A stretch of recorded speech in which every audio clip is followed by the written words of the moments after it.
कुटुंबात जेव्हा भांडणे सुरू होतात तेव्हा तरुण पुरुषांना एक मोठा प्रश्न त्यांच्यापुढे उभा राहतो. तो म्हणजे की या भांडणामध्ये नक्की बाजू घ्यायची कोणाची? आईची बाजू घ्यावी की बायकोची? या दोघींच्या भांडणामध्ये बिचाऱ्या पुरुषांची फार कुचंबणा होते. खरं तर सासू सुनेचे भांडण हा विषय गेल्या 20-25 वर्षांपासून टेलिव्हिजनवरती अत्यंत आवडीने चघळला जातो. एकही सिरियल त्याशिवाय पूर्ण होऊ शकत नाही. प्रत्येक सिरियलमध्ये ह्या सासू सुनेची टोकाची भांडणं किंवा अगदी टोकाचं प्रेम दाखवलं जातं, पण प्रत्यक्षात असं घडताना दिसत नाही. एकतर म्हणजे पूर्णपणे 100% वाईट किंवा 100% चांगलं असं कोणीही नसतं. त्या परिस्थितीनुसार थोडाफार त्यामध्ये बदल होत असतो. पण मग अशा वेळेस ह्या दोघींच्या भांडणामध्ये नेमकं वागायचं कसं हा प्रश्न तरुण पुरुषांना फार सतावतो. तर आज मी यावरतीच तुमच्याशी थोडंसं बोलणार आहे. नमस्कार, मी सौ मंजुषा कुर्डूकर, मंजुळवाणी या आपल्या लाडक्या यूट्यूब चॅनलवरती तुम्हा सर्वांचं खूप खूप स्वागत करते. आजचा आपला विषय आहे बायकोची बाजू घ्यावी की आईची बाजू.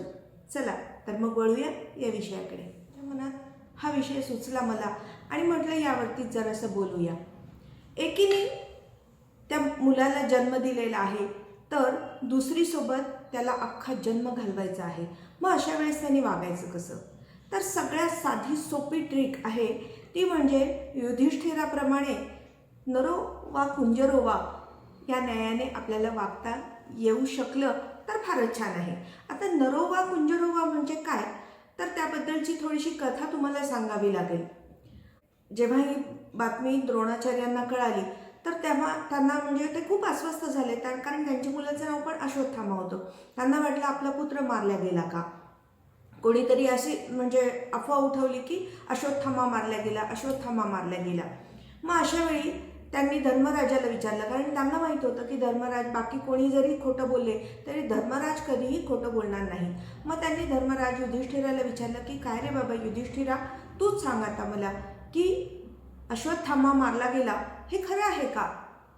तर युधिष्ठिराला माहीत होतं की द्रोणाचार्यांची शक्ती किंवा त्यांचे पॉवर जर थोडीशी कमी करायची असेल तर, कारण त्यांना भयंकर पुत्रप्रेम होतं आणि अशा वेळेस जर त्यांची पॉवर थोडी कमी करायची असेल तर त्यांना त्यांचा पुत्र मारला गेला ही बातमी ऐकून ते खूप म्हणजे अस्वस्थ होतील आणि ते युद्धामधून तेवढं म्हणजे प्राणपणाने लढू शकणार नाहीत.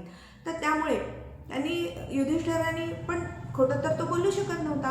मग तेव्हा युधिष्ठिराने एक युक्ती केली.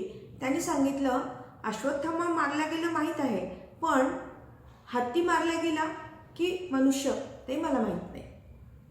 मनुष्य की हत्ती, नरो वा कुंजरो वा, असं त्यांनी एक मोघम उत्तर दिलं आणि तेव्हापासून ही म्हण पडली. म्हणजे जेव्हा आपल्याला अगदी स्पष्टपणे एकाची बाजू घेऊन एक ठराविक गोष्ट आपण सांगू शकत नाही तर त्यावेळेस खोटं पण बोलायचं नाही, पण अगदी जोर देऊन खरं पण बोलायचं नाही. अशा या सिच्युएशनला आपण म्हणतो की नरो वा कुंजरो वा. तर आज ही गोष्ट सांगण्याचं कारण म्हणजे या आपल्या तरुण मुलांना किंवा विवाहित पुरुषांना, नवविवाहित पुरुष आपण म्हणू शकतो त्यांना, कारण त्यांना संसाराची तेवढी माहिती नसते. एकतर आईला त्यांनी लहानपणापासून पाहिलेलं असतं, आईचा स्वभाव ते ओळखून असतात, पण पत्नीबद्दल त्यांना अजून पूर्णपणे माहिती झालेली नसते आणि त्यातूनही सासू सुनेचे भांडण किंवा त्यांचे वादविवाद कोणत्या विषयावरती होतात, काय होतात, एकूण संसारातील कुरबुरी, ह्या सगळ्याच गोष्टींबद्दल तो टोटली अनभिज्ञ असतो. त्याला याबद्दल काहीही माहिती नसते. अशा सिच्युएशनमध्ये काय वागायचं, कसं वागायचं हे त्यांना अजिबात माहीत नसतं आणि त्यावेळेस त्यांनी एकीचं ऐकलं आणि फाडकन लगेच दुसरीला जाब विचारला किंवा बायकोनी काही बोललं, कान भरले की लगेच आईवरती आवाज चढवला. अशा पद्धतीचं वागणं अत्यंत चुकीचं आहे. त्यांनी शांत बसावं, नरो वा कुंजरो वा ही युक्ती ध्यानात ठेवावी. उथळपणे बायकोनी काहीतरी सांगितलं म्हणून आईला जाब विचारणे किंवा आईने कान भरले म्हणून बायकोवरती भडकणे हे अत्यंत चुकीचे आहे. अशा वेळेस पुरुषांनी शांतपणे दोघींचंही म्हणणं वेगवेगळ्या वेळी, दोघींना वेगवेगळा वेळ देऊन त्यांचं म्हणणं ऐकून घेतलं पाहिजे. कधी कधी काय असतं ना, बरेचसे प्रॉब्लेम्स फक्त ऐकून घेतल्याने सुद्धा सुटल्या जातात. कारण बायकांना कशी सवय असते की आपलं कोणीतरी ऐकावं एवढीच अपेक्षा असते. ते बोलण्यामागे ते ते जेव्हा चिडचिड करतात, रागा करतात, तर तेव्हा कोणीतरी समोरचा आपली बाजू ऐकून घेतोय यातच त्यांना समाधान असतं. अगदी त्याच्यावरती खरं खोटं न्याय मिळालाच पाहिजे किंवा एकीला शिक्षा झालीच पाहिजे असं काही नसतं त्यामध्ये. तिला राग आला, तिने त्या क्षणी दुसरीबद्दल बोललं, तेवढं जरी त्याने ऐकून शांतपणे गप्प बसायचं आणि दोघींची बाजू. कधी कधी काय होतं की मोठा प्रॉब्लेम जेव्हा असतो तेव्हा घरातील सर्व सदस्यांनी एकत्र येऊन त्यावरती चर्चा करावी. दोघींनाही वेगवेगळ्या वेळी दोघींकडून काय नेमकं घडलं, काय कोणाची चूक आहे, काय सिच्युएशन होती, काय वागायचं होतं, हे सगळ्या गोष्टींचं जाणून घेतलं पाहिजे पुरुषांनी.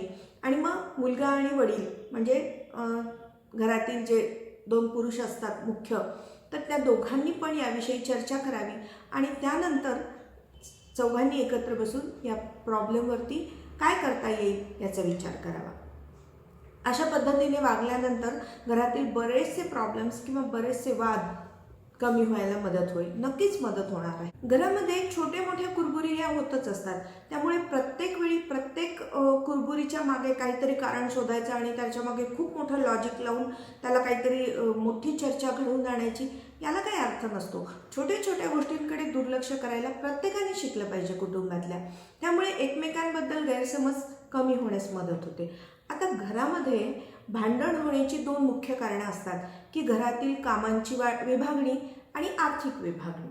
तर या 2 कामांचं जर व्यवस्थित नियोजन करता आलं तर मात्र बरेचसे वाद आपण मिटवू शकतो. आता घरातील काम म्हणजे सासूला असं वाटतं की सून तर सारखी बाहेरच जाते, ती जॉब करते, जॉबच्या नावाखाली ती दिवसभर बाहेर असते, त्यामुळे घरातील सगळी कामं मला करावी लागतात. अशा वेळेस आजकाल कामाला मदतनीस मिळणं तेवढं काही अवघड राहिलेलं नाही आहे आणि घरोघरी ते अगदी आवश्यक म्हणजे तो जीवनाचा आवश्यक भाग झालेला आहे की घरकामाला आपण बाई ठेवणं. तर हे आपण ते करावं आणि त्यामुळे बरेचसे प्रॉब्लेम्स आपले सुटू शकतात. आईवर पण नको आणि बायकोवर पण नको, दोघांवरही जर कामाचा बोजा झाला तर चिडचिडही होणारच. त्यामुळे दोघींनाही आराम कसा मिळेल याकडे पुरुषांनी लक्ष दिलं पाहिजे, म्हणजे मग दोघींनाही आपण आनंदी ठेवू शकतो. दुसरी गोष्ट आहे की आर्थिक विभागणी.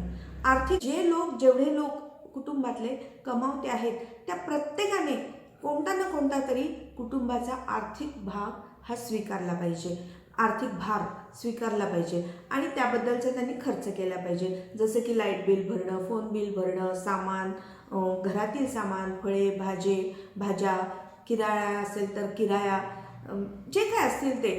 तर या सगळ्या काही घराचे हप्ते फेडत असतील तर मुलगा जर घराचे हप्ते फेडत असेल तर तो ह्या सगळ्या गोष्टींकडे बाकी खर्चाकडे म्हणजे त्याला पैसा कमी पडणार आणि साहजिकच चिडचिड होणार. अशा वेळी घरातील इतर लोकांनी त्याचा तो भाग वाटून घेतला तर बऱ्यापैकी आपला हा आर्थिक भार कमी होण्यास मदत होईल आणि त्यामुळे सुद्धा भांडणाचे प्रमाण दोघींमधले कमी होऊ शकतं. तर आजचा हा विषय तुम्हाला कसा वाटला ते मला कमेंटमधून नक्की सांगा आणि अजूनही माझ्या चॅनलला सबस्क्राईब केले नसेल तर प्लीज सबस्क्राईब करा. तुमच्या सबस्क्राईब करण्यामुळे मला खूप प्रेरणा मिळते आणि अजून अधिकाधिक चांगल्या कंटेंटवरती मी व्हिडिओ बनवू शकेल. धन्यवाद.